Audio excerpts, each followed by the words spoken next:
नमस्कार, सोनालीज किचन या चॅनलमध्ये तुमचं खूप खूप स्वागत आहे। आज आपण पाहतोय भोपळ्याचे वडे किंवा गोड घारगे कसे करायचे हे आज चॅनलमध्ये पाहणार आहोत। तर सगळ्यात अगोदर आपल्याला भोपळा कट करायचा आहे आणि त्याचे छोटे छोटे तुकडे करून घ्यायचे।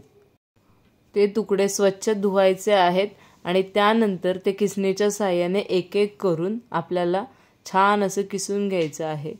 जवळपास इथे आपला भोपळा किसून झालेला आहे। तुम्ही पाहू शकता अशा प्रकारे भोपळ्याचा किस आपला इथे झालेला आहे।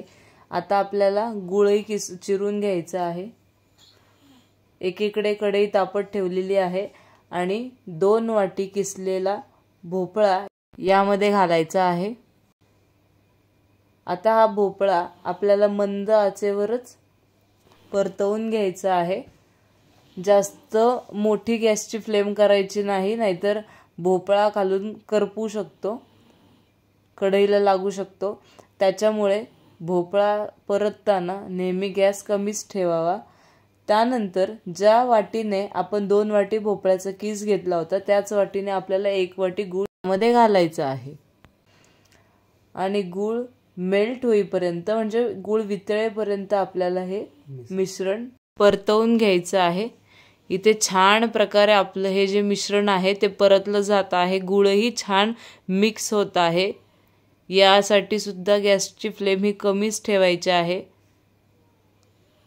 आपण बघू शकता इथे गूळ पूर्णपणे मिक्स झालेला आहे, बाजूने पाणी सुटत आहे गुळाला। आपल्याला गूळ तोपर्यंत परतवून घ्यायचा की जोपर्यंत तो त्यातलं जे पाणी आहे ते पूर्णपणे शोषलं जात नाही। पाणी शोषल्यानंतर त्यामध्ये 1 चमचाभर वेलची पावडर टाकायची आहे आणि पुन्हा एकदा हे मिश्रण आपल्याला मिक्स करून घ्यायचं आहे। मिश्रण पूर्णपणे कोरडं झाल्यानंतर ते एका परातीमध्ये किंवा एका ताटामध्ये काढलं तरी चालेल आणि ते असं थोडंसं पसरवून ठेवायचं आहे। या प्रकारे आपण हे मिश्रण पसरवायचे आणि ते थंड होऊ द्यायचे। पूर्णपणे हे थंड झाल्यानंतरच त्यामध्ये थोडं थोडं करून आपल्याला गव्हाचं पीठ टाकत जायचं आहे। आपण थोडं थोडं करूनच गव्हाचं पीठ टाकायचं आहे, एकदम टाकायचं नाही। हे पहा, लागेल तेवढंच टाकायचं आहे। त्यानंतर चिमूटभर आपल्याला मीठ टाकून घ्यायचं आहे। मीठ टाकल्यानंतर पुन्हा एकदा चांगलं पीठ मळून घ्यायचं आहे। पिठाचा एक गोळा तयार झाला पाहिजे। पीठ अगदी व्यवस्थितपणे मळायचं आहे। हे पहा, आपले इथं पीठ व्यवस्थितपणे मळलं गेलेलं आहे। आता एका बाजूला कढईमध्ये आपल्याला तेल गरम करायला ठेवायचं आहे आणि दुसरीकडे आपण हे थापून घेणार आहोत।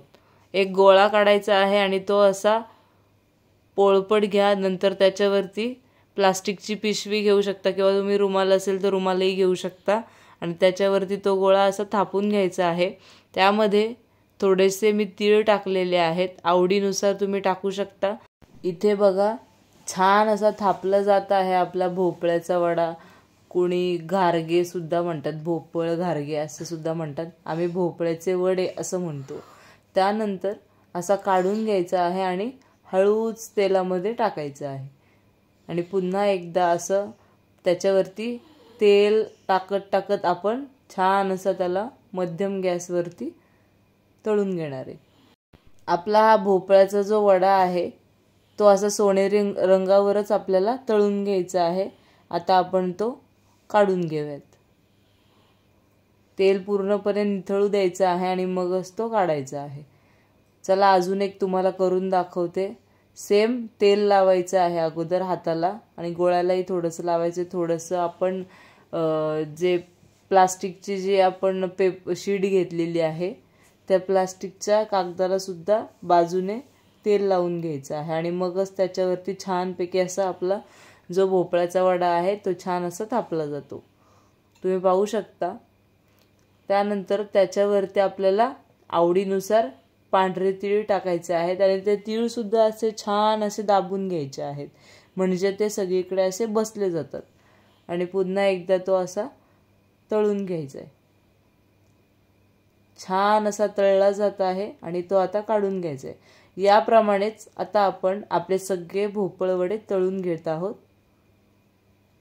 व्हिडिओ जर आवडला तर आपल्या व्हिडिओला नक्कीच लाईक करा.